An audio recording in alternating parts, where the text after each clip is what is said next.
There are around 11 million Uyghurs in Xinjiang, China, an area of China annexed from East Turkestan in 1949. China claims that Uyghurs hold extremist views after attacks in 2013 and 14 in which Uyghur militant groups claim responsibility. In 2017, the Xinjiang government passed laws that prohibited larger parts of their culture and religion, as well as the destructions of dozens of mosques. In the last 2 years, China has created a network of detention camps and systematic surveillance in an effort to, as they put it, fight Islamic extremism. The number of people currently detained in these camps is between 1 and 3 million. The information about living conditions, death rates, and religious freedoms is unclear because of the media control China possesses. Some reports indicate that waterboarding, sexual abuse, and other forms of torture are part of the indoctrination process.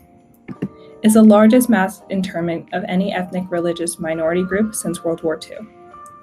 The new evidence shows that China is systematically using pregnancy checks, sterilization, and even abortion to reduce the population of Uyghurs and other Muslims in Xinjiang. Moreover, having too many children is being punished by incarceration in the camps. Mass sterilization is considered a form of genocide by the UN.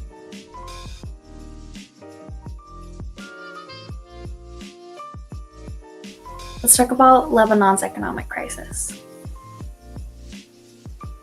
From the pictures on the right, you can see why Beirut, the capital of Lebanon, is often considered one of the world's most beautiful cities.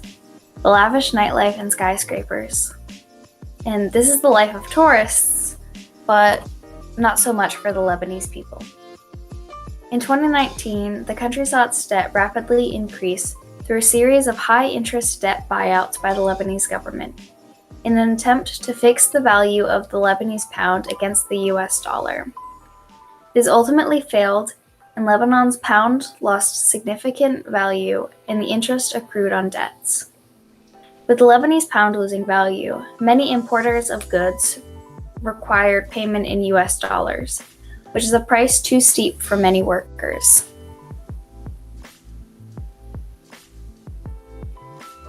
This rapid increase of debt drove many people into poverty and unemployment. The politically involved and wealthy people of Lebanon turned their cheek to this issue, and many workers began to strike because the government didn't do anything to help them while they were being exploited. When the pandemic worsened and outbreaks began in Lebanon, so too did unemployment skyrocket. The government sent out welfare packages, but those only bailed out large companies, and they did nothing for the 30% of people who were then unemployed. And with the explosion in August, strikes, unemployment, and the number of people living in poverty all went up. The Lebanese government has continued to do nothing, while its people can't afford more than vegetables and bread, and it's halted services on many levels.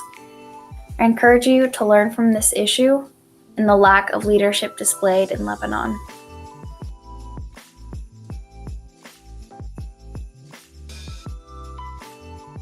Summer has always proven a difficult time for the West Coast. While it leads to scenic views on the beaches, it also leads to devastating dry periods. August and September of this year has proven itself to be no exception.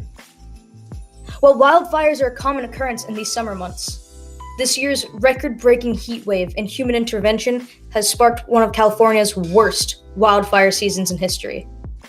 Roughly 3.2 million acres of land have burned, some areas even as large as Connecticut. Countless folks have been evacuated from their homes, businesses have been destroyed, and many animals have been displaced. While to some, this video might appear as a scenic sunset, the reality is much darker. The orange sky effect was caused when smoke and ash from the fires prevented the blue light from the sun to reach the ground. Air quality has also been greatly affected. Some areas in Oregon, one can only stand outside for as long as an hour before it becomes detrimental to their health.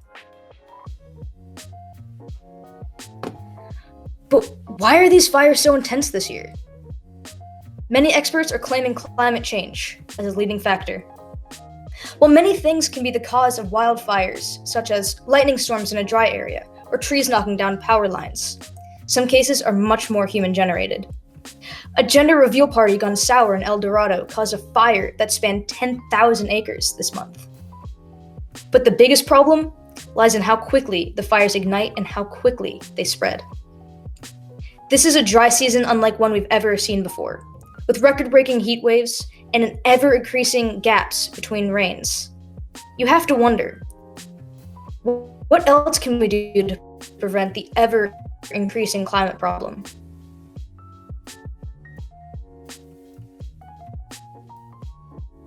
Hi everyone, as you can probably tell, I'm going to be discussing Black Lives Matter and police brutality because they're obviously very relevant in today's climate, and they're really well known. As you probably know, the Black Lives Matter movement has gained a lot of momentum recently due to the unjust and awful deaths of many Black Americans, such as George Floyd and Breonna Taylor, at the hands of the police.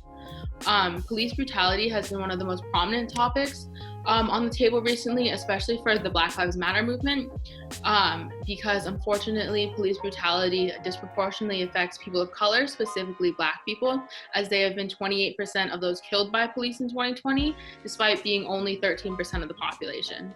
And that's not normal. While many of us do not realize it, police brutality and lethal force have been normalized in America and are a result of the police state we reside in. These injustices have sparked many peaceful protests around the country, including Maine, which have forced us to face reality and recognize that people of color continue to experience discrimination and racism. And unfortunately, these deaths are a result of the systemic racism that this country was built on and the policies that continue to perpetuate these racist ideologies. And while this is just a short 2-minute video, and I obviously didn't scrape the top of the subject, if anyone has any questions or would like to reach out to me, I'm obviously totally free to talk about any of this.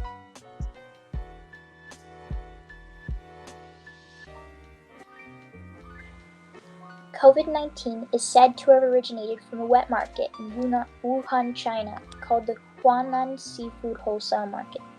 Although this isn't confirmed, it draws attention to what could be safety hazards everywhere.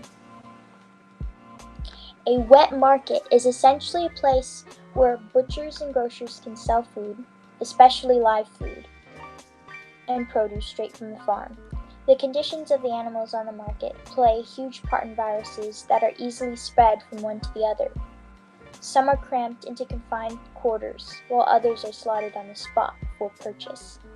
This cross-contamination can be terrible to consumer health.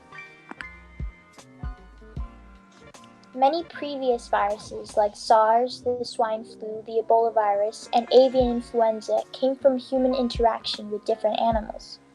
Despite this, wet markets play a crucial part in Asia's economies, as it is where most citizens buy their food and supply their resources.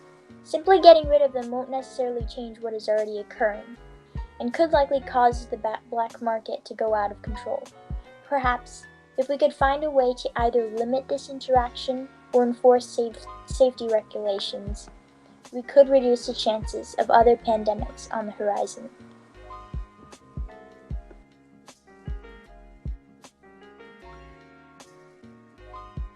The pandemic has had both a negative and a positive impact on the environment. When countries shut down in the spring, the roads and transportation hubs were mostly empty. This lowered some of the pollution in the atmosphere. This was considered to be a COVID silver lining and was often reported as being really good. But now that we have opened back up again, cars and buses have come back and they are contributing to air pollution the same as though they did before. Not everybody in the country has an electric car, and if we all did, we wouldn't have this problem. The other thing is that governments have now been giving people the go-ahead on projects such as this coal project in China. This is also contributing to the air pollution and is having a very negative impact on our environment. We need to stop these bigger projects and the companies that are doing most of the polluting if we want to see some sort of change. We have also been generating more trash. People are staying home and the amount of trash and recyclables they have created has jumped by 5% to 35% depending on where you live. This is not good for the environment. Sanitation workers have to be even more careful when disposing of our trash, as you can see in this photo here. They also have to clean up a lot more trash still, and it's become very dangerous for them to do their jobs. They become frontline workers in our community. We need to really be conscious of what our environment is and how we can help it and how to do small things. But we also need to be aware that we can't make as big a change as we wish. We need to get the government and we need to get larger organizations to cause change everywhere.